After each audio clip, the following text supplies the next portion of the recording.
नमस्कार, आप देख रहे हैं भारत लाइव और मैं हूं राकेश कुमार। बिहार में विधानसभा चुनाव को लेकर सभी पार्टियां तैयारियों में अब जुट चुकी है। वहीं अगर हम एनडीए की बात करें तो एनडीए का सारा गेम अब पटल पर आते दिख रहा है। आपको बता दें कि पिछले दिनों नीतीश कुमार ने वर्चुअल माध्यम से रैली किया था, जिसके बाद नेता प्रतिपक्ष तेजस्वी यादव ने उन पर जमकर सवालों की लड़ी लगा दी थी। उसके बाद अगर हम बात करें चिराग पासवान की, तो चिराग पासवान ने तो हद ही कर दिया। अब ये दो युवा नीतीश कुमार के सामने खड़े हो गए हैं। बिहार की राजनीति में अब नीतीश कुमार के सामने ये दो युवा कितना प्रभाव डालेंगे और क्या कुछ असर होगा इसका, ये हम बाबा से जानेंगे। क्योंकि चिराग पासवान जो एनडीए के हिस्सा हैं और बीजेपी एक बड़ी पार्टी एनडीए में है, जिसको एलजेपी को बीजेपी रोक नहीं पा रही है। इस पूरे मुद्दे पर हम बाबा से जानते हैं क्या कुछ होने वाला है। बाबा राकेश, ऐसा है कि बहुत प्रयास करने के बाद चिराग को संभालते संभालते आखिर चिराग का तेल जो है पूरी तरह से भभक गया। जी जी, लगातार आप देख रहे हैं कि कहा जा रहा था कि एनडीए में सब कुछ ठीक है, महागठबंधन में गड़बड़ है, महागठबंधन में ये होगा, महागठबंधन में वो होगा। लेकिन कहा जाता है कि सुपुआ हंसे चलनिया वाली बात। जी जी बिल्कुल ठीक है ना। अपना आदमी नहीं देखता है और कौआ को देखता है। कौआ कान ले गया तो अपना कान नहीं, लोग चेक करते हैं, कौआ की तरफ देखते हैं।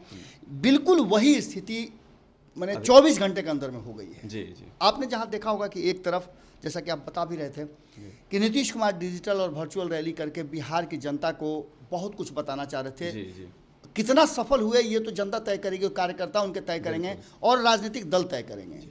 विश्लेषण भी शुरू हो चुका है, चर्चाएं भी शुरू हो चुकी हैं, मीडिया ट्रायल भी शुरू हो चुका है कि नीतीश कुमार की वर्चुअल रैली में क्या कुछ निकल करके सामने आया। चूंकि 15 सालों से नीतीश कुमार बिहार के मुख्यमंत्री हैं। जी बिल्कुल। अब इसके साथ एक जो छोटा सा फेज था 1 साल के आसपास का जीतन राम मांझी का, वो भी अब उनके साथ चले गए हैं। इसलिए हम बार बार कह रहे हैं कि 15 साल का ये पूरा पेज। अब इन सब के बावजूद आप एक चीज़ हमको बता दीजिए कि चिराग पासवान को मनाने में पूरी तरह से कहीं ना कहीं असफल रही है भारतीय जनता पार्टी। और उससे भी बड़ी बात हो गई है कि कहीं ना कहीं नीतीश कुमार ने चिराग पासवान के काट के रूप में जीतन राम मांझी को अपने दल में, अपने खेमे में शामिल करा करके ये ऐलान कर दिया है कि एनडीए में अब लड़ाई 2 खेमों में होगी। जहां एक तरफ कहा जा रहा था कि भारतीय जनता पार्टी चिराग पासवान को उस्का रही है, चिराग का लौ धीरे धीरे बढ़ा रही है, जिससे कि नीतीश कुमार को तपिश महसूस हो, गर्मी महसूस हो और धीरे से वो या तो छोड़ के भाग जाएं या फिर ये महसूस कर लें कि चिराग से हम जल भी सकते हैं। लेकिन ऐसा कुछ नहीं हुआ। चिराग पासवान ने जो कुछ भी किया उसके बदले में प्रतिकार शुरू हो गया है। कल की जो कि घटनाएं सार्वजनिक है, सर्वविदित है, सारे लोगों ने देखा है कि किस तरह से वर्चुअल रैली का आगाज किया था जदयू ने। और ये एक ताकत दिखाने का पावर गेम चल रहा था। इस पावर गेम में कहीं ना कहीं नीतीश कुमार पर भारी पड़ गए हैं 2 युवा। एक तरफ जहां आपने देखा होगा तेजस्वी यादव लगातार नीतीश कुमार से सवाल पूछ रहे हैं और उन सवालों का जवाब भी मांग रहे हैं। साथ में ये भी कह रहे हैं कि मुझे पता है कि आप जवाब नहीं देंगे, आप एक्चुअल नहीं हैं, आप वर्चुअल हैं, इनविजिबल हैं। आप 15 सालों से बिहार की जनता को सिर्फ वादा किए हैं और कुछ नहीं किए हैं और इन सब बातों पर घेरने का प्रयास किया है। 10 सवाल भी उन्होंने पूछे। हालांकि बाबा, ये जो रैली की जदयू के द्वारा की गई, इस रैली में जो जरूरी बातें हैं, मुख्य बातें हैं, इस पे तो चर्चा की ही नहीं गई।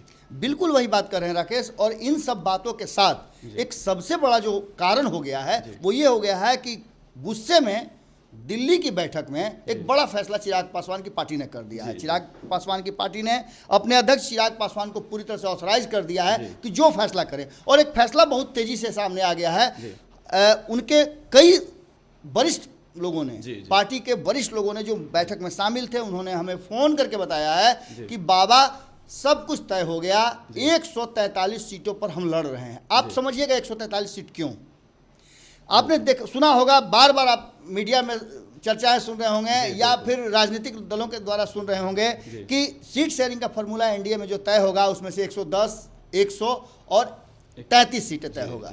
मैंने 33 सीटें चिराग पासवान को दी जाएगी, 110 सीट नीतीश कुमार रखेंगे और 100 सीटें भारतीय जनता पार्टी को दी जाएगी। उस 100 सीटों को छोड़ करके 143 सीटों पर जहां जहां खुद उन्हें सीट मिली है या फिर जो सीटें नीतीश कुमार लड़ेंगे, उन सारी सीटों पे अपने उम्मीदवार खड़ा करेंगे। इसका मतलब है कि कहीं ना कहीं नीतीश कुमार के खिलाफ बिगुल फूंक दिया है चिराग पासवान ने। अब इस पर जो है आरजेडी चुपचाप एकदम सब कुछ देख रही है, जी। बीजेपी कुछ नहीं बोल पा रही है। जी। लेकिन आपको बता दें कि जदयू चुप नहीं हुई है। जी, जदयू की तरफ से लगातार चिराग हमले पासवान हो पे रहे हैं। हमले हो रहे हैं जी। और कई ऐसे नेता हैं जी जो लगातार हमले कर रहे हैं। जी हमने कई नेताओं को देखा, केसी त्यागी की बात कर लें जो दिल्ली में बैठे हुए हैं और दिल्ली से ही हमला कर रहे हैं। बिहार के कई नेता चिराग पासवान पर हमला कर रहे हैं और सबसे ज़्यादा हमला नीतीश कुमार के फिर से दोस्त बने, पुराने दोस्त दुश्मन बने,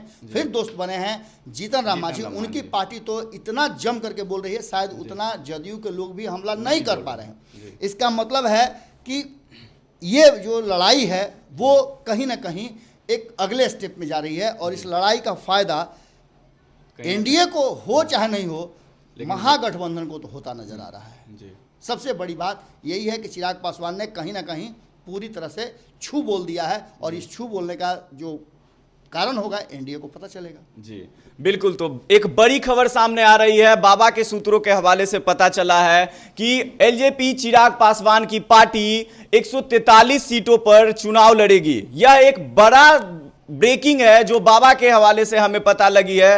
अन्य बड़ी खबरों के लिए लगातार देखते रहें भारत लाइव, यहां खबरों का सिलसिला यूं ही जारी रहता है। नमस्कार। बढ़ाएं अपना कदम सक्सेस की ओर शिखर करियर इंस्टीट्यूट के साथ। शिखर करियर इंस्टीट्यूट पूर्वी भारत में एकमात्र कोचिंग संस्थान जो एक्सक्लूसिवली है मेडिकल एंट्रेंस एग्जाम के लिए।